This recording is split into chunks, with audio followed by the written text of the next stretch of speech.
बिस्मिल्लाहिर्रहमानिर्रहीम। आप be watch देख रहे हैं। मैं हूं आपका मेज़बान ताज मोहम्मद जान। आज की अहम ख़बरें और उन पर मेरा तज्ज़िया। पहले ख़बरों का ख़ुलासा। नवाज़ शरीफ के वज़ीर-ए-आज़म ना बनने की असल वजह सामने आ गई। ये क्या वजह है, इस पर बात करेंगे। फिर बानी PTI ने IMF को ख़त लिख दिया है और उन्होंने ख़त में क्या लिखा है और इस पर क्या लोगों का रद्द-ए-अमल है, सियासी लोगों का, इस पर बात करेंगे। फिर मुराद अली शाह की मुराद बढ़ रही। पहले नाम आया सिंध में चीफ़ मिनिस्टरशिप के लिए फरियाल तालपुर साहिबा का, लेकिन उसके फौरी बाद थोड़ी देर के बाद मुराद अली शाह को पाकिस्तान पीपल्स पार्टी ने अपना वज़ीर आला नामज़द कर दिया है सिंध के लिए। इस पर भी कुछ थोड़ी सी बात करेंगे। फिर एक बड़ी इंतहाई दिलचस्प ख़बर, एक नहीं दो। एक तो यह है कि इलेक्शन जीतना इसको कहते हैं, वो भी लाइफ टाइम मैंडेट के साथ। ये क्या मामला है, इस पर बात करेंगे। और एक हमारे रावलपिंडी डिवीज़न में तहसील है कलर सईदा, वहाँ से एक बड़ी दिलचस्प खबर आई है। बड़ा अनोखा एहतजाज जो है ना, एहतजाज भी है और बदला है। एक उम्मीदवार जो हारे हैं, उन्होंने अपने वोटरों से, अपने इलाके के उन लोगों से जिन्होंने उनको वोट नहीं दिया, उनसे किस तरह बदला लिया है, किस तरह इंतकाम लिया है, इस पर बात करेंगे। इसके अलावा दो तीन छोटी छोटी और ख़बरें हैं, उन पर भी तबसरा करेंगे। इन ख़बरों की तफसील में जाने से पहले आपसे एक गुजारिश करना चाहता हूँ कि हमारा ये चैनल बी वॉच सच के साथ खड़ा है। हमारी कोशिश है कि हम सच को प्रोमोट करें। झूठ और फ़रेब और गलत जो ख़बरें हैं, गलत इतलाआत हैं, उनका एक हब है, उसमें हमारी कोशिश है। हम परफेक्ट नहीं हैं, लेकिन हम कोशिश करते हैं कि वो चीज़ सामने लेके आएँ जो हकीकत पर मबनी हो। तो इसमें हमारा साथ दीजिए, हमारे चैनल को सब्सक्राइब करें और बेल का बटन दबा के इस अम्र को यकीनी बनाएं कि हम जब भी कोई वीडियो अपलोड करें वो सबसे पहले आप तक पहुंचे। तो इसके साथ आज जो ख़बरें जिनका ख़ुलासा मैंने आपको बताया, इनकी तफसील की जानिब चलते हैं। पहली ख़बर जो थी मैंने आपको बताई थी, नवाज़ शरीफ जो हैं वो वज़ीर आज़म क्यों नहीं बने, उन्होंने वज़ारत उज़्मा का ओहदा क्यों नहीं लिया। इसकी वजह अब सामने आई है कि उनके सामने दो ऑप्शन रखे गए थे। अगर आप प्राइम मिनिस्टर बनते हैं तो फिर मरियम नवाज़ साहबा जो हैं वो ज़ाहिर है मियाँ नवाज़ शरीफ साहब की बेटी हैं और फ़र्स्ट टाइम जो है ना वो किसी अवामी ओहदे की उम्मीदवार बनकर सामने आई हैं। तो आप अगर वज़ीर आज़म बनेंगे तो वो वज़ीर आला पंजाब नहीं बन सकेंगी। अगर उन्होंने वज़ीर आला पंजाब बनना है तो आपको स्टेप डाउन करना पड़ेगा। आपको जो है ना वज़ारत उज़्मा का जो ओहदा है उससे स्टेप डाउन करना पड़ेगा, वो नहीं लेना पड़ेगा। तो मियाँ नवाज़ शरीफ जो हैं उन्होंने फिर फ़ैसला ये किया है कि वो चौथी मरतबा वज़ीर आज़म बनने जा रहे थे। अखबारों में इश्तिहार भी छपे थे, आपने देखा बड़े बड़े इश्तिहार थे कि वज़ीर आज़म नवाज़ शरीफ, कौम ने अपना फ़ैसला दे दिया और उसकी पूरी तैयारी भी हो गई थी। वो लंदन से तशरीफ़ भी इसीलिए लाए थे कि इलेक्शन जीतने के बाद वो प्राइम मिनिस्टर बनेंगे चौथी दफ़ा। लेकिन अपनी बेटी के लिए उन्होंने चौथी दफ़ा की अपनी वज़ारत उज़्मा जो है उसको कुर्बान कर दिया और वो सामने नहीं आए बतौर वज़ीर आज़म, इसलिए कि उन्होंने अपनी बेटी के लिए जो ना रास्ता हमवार किया है। अगर वो वज़ीर आज़म बन जाते तो फिर मरियम नवाज़ जो जिन्होंने आज असम्बली में हलफ उठा लिया पंजाब असम्बली में, और कल या परसों वज़ारत आला का भी हलफ उठा लेंगी, वो फिर उस सूरत में वज़ीर आला नहीं बन सकती। अच्छा जी, अगली ख़बर जो है वो पाकिस्तान तहरीक इंसाफ के बानी जो हैं इमरान ख़ान, उन्होंने IMF को ख़त लिखा है। ख़त में क्या लिखा है वो इमरान ख़ान ने भी बताया और उनके कुछ जो साथी हैं, वकील जो हैं, उन्होंने भी बताया है कि इमरान ख़ान ने IMF को जो ख़त लिखा है उसमें उन्होंने बताया जी कि ये जो हुकूमत बनने जा रही है इसके पास अवामी मैंडेट नहीं है। अवामी मैंडेट हमारा था और ये ज़ोर ज़बरदस्ती करके इन्होंने अवामी मैंडेट चुराया और ये हुकूमत में आ रहे हैं। और ऐसी हुकूमत के साथ जिसके पास कोई अवामी मैंडेट ना हो, उसके साथ किसी किस्म का मुआहदा जब आप करेंगे तो उसको कोई भी एंडोर्स नहीं करेगा। वो आप पैसे वापस किससे लेंगे। और उन्होंने ख़ास तौर पे अपना कहा कि तहरीक इंसाफ जो है एक वाज़ेह अवामी मैंडेट रखने वाली जमात है, वो इसको बिल्कुल एंडोर्स नहीं करेगी और वो किसी तरह भी हुकूमत का जो ये जो कोई फ़ैसला होगा IMF के साथ बेल आउट पैकेज है या कोई भी और दीगर जो मायदा है उसको ऑन नहीं करेगी। आपने नाज़रीन देखा है कि इससे पहले जब 16 माह की हुकूमत थी PDM की, उस वक्त जब IMF से बेल आउट पैकेज लिया गया था तो उसमें IMF की टीम जब यहाँ पे आई थी उसने मुज़ाकरात किए थे। सबसे पहले जरदारी साहब के पास गए थे, उनसे जो उन्होंने एंडोर्समेंट ली थी। उसके बाद फिर वो इमरान ख़ान से भी मिले थे, इमरान ख़ान साहब से मिल के उन्होंने एंडोर्समेंट ली थी। उसके बाद जाके वो बेल आउट पैकेज जो मंजूर हुआ था और वो जारी हुआ था। बिल्कुल इसी तरह आने वाले जो माह साल हैं उनमें भी ऐसा ही होगा। और ये हुकूमत जो बनने जा रही है पाकिस्तान मुस्लिम लीग नून की और पाकिस्तान पीपल्स पार्टी की, इस हवाले से जो ना इमरान ख़ान ने लिखा है IMF को कि आप इनके साथ कोई ऐसा मुआहदा ना करें जिस तरह इससे पहले आपने जो ना बेल आउट पैकेज दिया है या कोई भी माली हवाले से कोई तावन किया है, क्योंकि इस हुकूमत के पास अवामी मैंडेट नहीं है। अवामी मैंडेट सिर्फ पाकिस्तान तहरीक इंसाफ के पास है। अब ये जो ख़त है इस पर जो ना इसहाक डार साहब जो है उन्होंने आज पंजाब असम्बली के बाहर ज़ाहिर है वहाँ पे असम्बली में इमरान हलफ उठा रहे थे, उन्होंने भी कुछ तबसरा किया है। और दीगर जो उनके अपोनेंट हैं पाकिस्तान तहरीक इंसाफ के, वो भी इस पर तबसरे कर रहे हैं। वो कह रहे हैं जी ये मुल्क दुश्मनी है, मुल्क के साथ इमरान खान दुश्मनी कर रहे हैं और ये अब आगे चल के पता नहीं इसको गद्दारी ना कह दें या कुछ इस तरह के मज़ीद जो है इसमें से वो ना निकाल लें।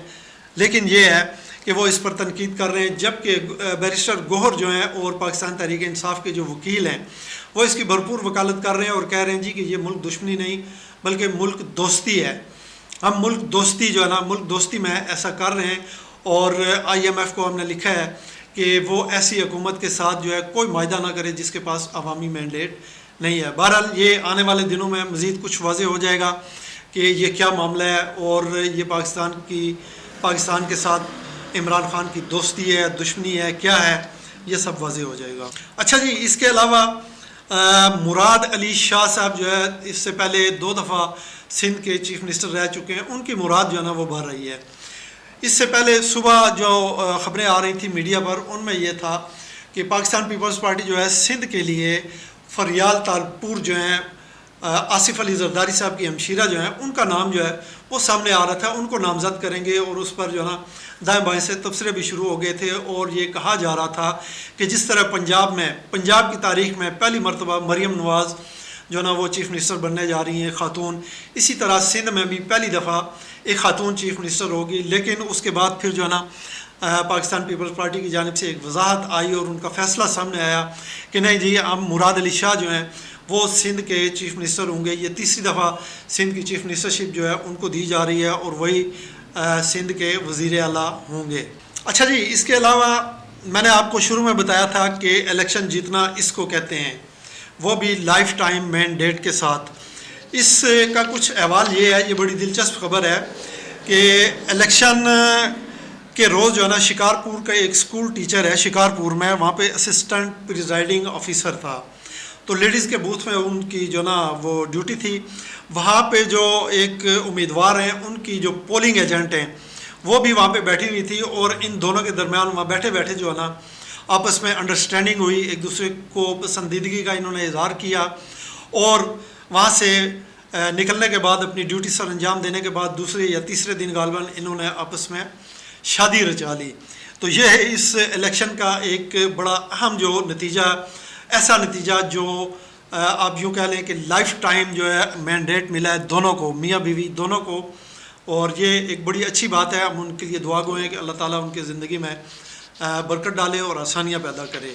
अच्छा जी, इसके अलावा एक ख़बर जो है ना जमीयत उलमा इस्लाम के मरकज़ी रहनुमा जो हैं हम्दुल्ला, उन्होंने बड़ी दिलचस्प बात की है। उन्होंने कहा जी कि तीर और शेर की ज़बरदस्ती की शादी करवा दी गई है। अब तीर भी मुज़क्कर है और शेर भी मुज़क्कर है। उन्होंने ये नहीं बताया कि मियाँ कौन है, बीवी कौन है, यानी दूसरे लफ्ज़ों में आप यूँ भी कह सकते हैं कि घूंघट कौन निकालेगा और घूंघट उठाएगा कौन, ये उन्होंने नहीं बताया। ये बड़ी दिलचस्प सूरत हाल है। अब आने वाले दिनों में इसका भी पता चल जाएगा कौन घूंघट निकालेगा और कौन घूंघट उठाएगा। लेकिन उन्होंने ये बात ज़रूर कही है कि बिलावल भुट्टो ज़रदारी जो हैं वो इस फ़ैसले से खुश बिल्कुल नहीं है।